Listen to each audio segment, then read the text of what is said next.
दोस्तों आज हम बात करने वाले हैं एक ऐसे प्लेयर के बारे में जिसका नाम रिसेंटली बांग्लादेश फुटबॉल के बीच काफी ज्यादा सुनने को मिल रहा है। जी हाँ, व्हाट्सएप ग्रुप खोलो, फेसबुक ग्रुप खोलो, ट्विटर खोलो या फिर यूट्यूब, जहां पे आपको बहुत सारे वीडियोस इस प्लेयर के बारे में मिलेंगे। इसका नाम है निलॉय वैंडर प्लुक। अब सबसे बड़ा सवाल ये है, अगर निलॉय बांग्लादेश के लिए खेलेगा, क्या वो रियलिटी में बांग्लादेश की मिडफील्ड को ट्रांसफॉर्म कर पाएगा? आज के वीडियो में हम वही जानेंगे। तो इस वीडियो को जरूर अंत तक देखें, और अगर आपको वीडियो पसंद आए, don't forget to like, subscribe and share, because आपका एक सब्सक्राइब इस चैनल को बहुत आगे ले जा सकता है। तो लेट्स गेट स्टार्टेड। सबसे पहले निलॉय के प्रोफाइल को समझते हैं। ट्रांसफर मार्केट के अकॉर्डिंग निलॉय वैंडर प्लुक का जन्म 7 अगस्त 2004 को नीदरलैंड्स में हुआ था। उनकी हाइट 1.72 है। उनकी सिटीजनशिप में नीदरलैंड्स और बांग्लादेश दोनों लिस्टेड है। उनका मेन पोजीशन है सेंट्रल मिडफील्ड, और सेकेंडरी पोजीशंस के रूप में अटैकिंग मिडफील्ड और सेंटर बैक भी लिस्टेड है। वो करंटली एफसी एमन अंडर 20 के लिए खेलते हैं। उनका यूथ बैकग्राउंड एफसी ग्रोनिजेन और बी क्विक 1887 जैसे क्लब्स में रहा है। ट्रांसफर मार्केट के प्रोफाइल में ये भी मेंशन किया है कि उनके फादर नीदरलैंड से हैं और उनकी मदर बांग्लादेश से है। बांग्लादेश फुटबॉल कम्युनिटी पेजेस ने इनके बारे में बहुत सारे स्टोरीज शेयर किए हैं, एंड इनको बार बार बांग्लादेशी ओरिजिन प्लेयर बताया जाता है, जो कि सच है। एंड ऐसा भी बताया जा रहा है कि उन्होंने ऑलरेडी सब मैनेजमेंट की ओर से पेपर्स वगैरह साइन कर चुके हैं। Everything is ready and he will switch his side in the month of June. And साफ चैंपियनशिप मेंस में आपको ये प्लेयर बांग्लादेश के स्टार्टिंग 11 में दिख सकता है। बट एक चीज क्लियर होनी चाहिए, ये वीडियो ये नहीं कह रहा कि निलॉय अकेला बांग्लादेश फुटबॉल को ओवरनाइट चेंज कर देगा। It's not possible. बहुत ही ज़्यादा अनरियलिस्टिक होगा अगर ये मैं बोलूँ। लेकिन जो हम कह सकते हैं वो ये है, अगर निलॉय अवेलेबल है, कमिटेड है और बांग्लादेश सेटअप में आता है, तो वो मिडफील्ड एंड स्क्वाड बैलेंस में एक इंटरेस्टिंग एडिशन हो सकता है, एंड टीम की केमिस्ट्री उस वजह से बहुत बेहतरीन हो सकती है।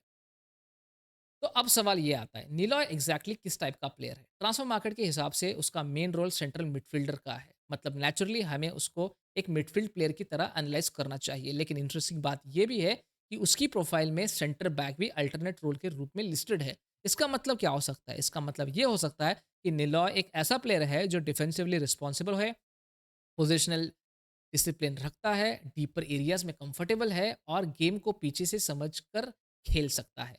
कम्युनिटी डिस्क्रिप्शन भी उसको physical, टेनाशियस and dual strong type का प्लेयर बताती है। इंस्टाग्राम पे डिस्कशन देख लो, आप फेसबुक पे डिस्कशन देख लो, हर जगह आपको एक चीज देखने के लिए मिलेगी। सब लोग यही बोलते हैं कि भाई उसके पास स्ट्रॉन्ग मेंटालिटी है, which is very important for any player. Now he is very young भाई साहब, he is just 21, and there is lot of space to become better, become more responsible and become a great player. Now I think Niloy के पास में अच्छी height है, निलॉय के पास में defending ability है, निलॉय के पास अटैकिंग एबिलिटी है, एंड मुझे ऐसा लगता है कि बहुत ही ज़्यादा balance and hard working with tactical flexibility ये प्लेयर है। जो मुझे ऐसा लगता है कि शमीत शोम एंड हमजा चौधरी के साथ में एक प्रॉपर कॉम्बिनेशन भी बना सकता है। निलॉय की अगर हम लोग स्ट्रेंथ के बारे में बात करें तो मिडफील्ड वर्सैलिटी लेके आते हैं। सबसे बड़ा स्ट्रॉन्ग पॉइंट होता है वर्सैलिटी, किसी के लिए, कोई भी प्लेयर के लिए। ट्रांसफर मार्केट उसको मेन पोजीशन सेंटर मिडफील्ड बता तो है, बट मैं जब देखा इस प्लेयर को, मैंने प्रॉपर एनालाइज किया, तो आपको एक चीज़ मुझे बतानी पड़ेगी कि ये प्लेयर मिडफील्ड के गेम को बहुत ही अच्छा कंट्रोल कर सकता है, एडवांस रोल में कंट्रीब्यूट कर सकता है, और इमरजेंसी में डिफेंस में भी इसको यूज़ किया जा सकता है। तो कोच के लिए एक वैल्यूएबल ऑप्शन बन जाता है जब उसके पास एक ऐसा प्लेयर हो। इंटरनेशनल फुटबॉल में ऐसे मल्टी रोल प्लेयर का इंपॉर्टेंस बहुत ज़्यादा होता है, स्पेशली जब स्क्वाड डेप्थ उतनी स्ट्रांग ना हो। एंड अगर आप बात करें बांग्लादेश की, तो surely Bangladesh needs a player like him. अगर इनकी डिफेंसिव साइड की बात करें तो बहुत ही ज़्यादा स्ट्रांग है, टेनिशियस है, फिजिकल है और डिफेंसिव ड्यूल्स में बहुत ही ज़्यादा इफेक्टिव है। अगर वो मिडफील्ड में खेलते हैं तो ये बांग्लादेश के लिए कैसे यूज़फुल हो गया? सिंपल। बांग्लादेश को मिडफील्ड में ऐसे प्लेयर्स चाहिए जो सिर्फ बॉल रिसीव करके पास ना करें, बल्कि टैकल करें, स्पेस कवर करें, सेकंड बॉल जीतें, ट्रांजिशन रोक सकें और डिफेंसिव सपोर्ट दें। अगर नीला ये सब देता है तो वो मिडफील्ड को ज़्यादा कॉम्पैक्ट बना सकता है।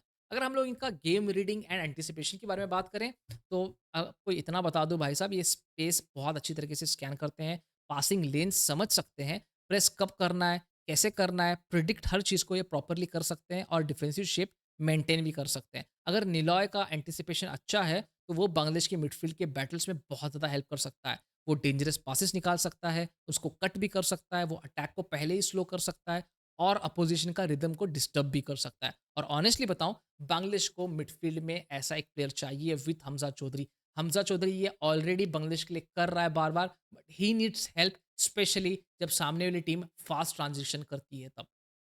अगर हम लोग फिज़िकैलिटी एंड टेनासिटी के बारे में बात करें, तो ही his intensity is very high, हासिल कर सकते हैं, डुएल जीत सकते हैं, सेकंड बॉल्स जीत सकते हैं और मेंटालिटी सबसे बढ़िया है इनकी मेरे हिसाब से। अगर निलॉय मिडफ़ील्ड में फिज़िकली कम्पीट कर सकते हैं, तो वो बांग्लादेश के लिए स्पेशली बहुत ज़्यादा यूज़फुल होने वाले हैं।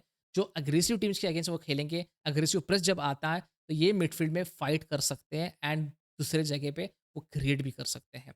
एक्सेलरेशन की हम लोग बात करें, तो ये प्रेस ट्रिगर भी कर सकते हैं, स्पेस को क्लोज़ भी कर सकते हैं। लूज़ बॉल पे रिएक्ट करना होता है, बॉडी को एडजस्ट करना होता है। निलॉय ये सब चीज़ें ईज़िली कर सकते हैं एंड स्पेशली जब हम लोग बात करते हैं विथ साफ टीम्स भाई साहब, साफ टीम्स आपको पता है बहुत ही कॉम्पैक्ट खेलती है। साफ टीम्स जो है स्लो एंड स्लगिश खेलती है। साफ teams try to build from the back. तो ऐसे प्लेयर्स की ज़रूरत होती है एंड नाउ डिपेंड्स कि भाई कौन-सा कोच यहाँ पे बांग्लादेश लेके आएगी। तो श्योरली मेरे हिसाब से Niloy in the midfield will be a very good upgrade जो करंट प्लेयर है बांग्लादेश के, उनके हिसाब से मैं बता रहा हूँ यहाँ पे। Because he will bring a proper balance in attack and defence. Now जब भी हम लोग proper balance of attack and defence की बात करते हैं, वी ऑल नो कि भाई बांग्लादेश के पास कितने अच्छे प्लेयर्स हैं, राइट? तो जब एक निलॉय जैसा प्लेयर आएगा, तो कॉम्पिटिशन में एक स्क्वाड डेप्थ भी आ जाएगी आपकी, कॉम्पिटिटिवनेस भी बढ़ जाएगी। उसको देख के कुछ लोग सीखेंगे बिकॉज़ अभी सब लोग देखो हमज़ा के बारे में, शमी शुभ के बारे में कितनी अच्छी बातें करते हैं कि भाई कितना सीखने के लिए मिलता है वगैरह। तो यहाँ पे निलॉय जैसा प्लेयर भी आएगा, even though he is young, he will learn from Hamza, he will learn from Shami शुभ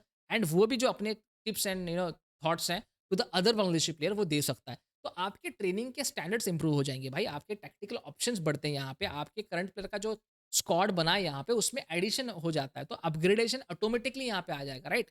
तो मेरे हिसाब से लॉन्ग टर्म प्रोजेक्ट की अगर बात कर रहे हो, 21 साल का प्लेयर है, वो ग्रो करेगा, वो अडैप्ट करेगा, कोचेबल ऑप्शन है आपके पास में, नेशनल टीम के लिए एक बहुत लॉन्ग रन में ये खेल सकता है, अंडर 23 में बंदा खेल सकता है, ये नेशनल टीम में बंदा खेल सकता है। तो I think this will be a very good option for Bangladesh in coming upcoming games.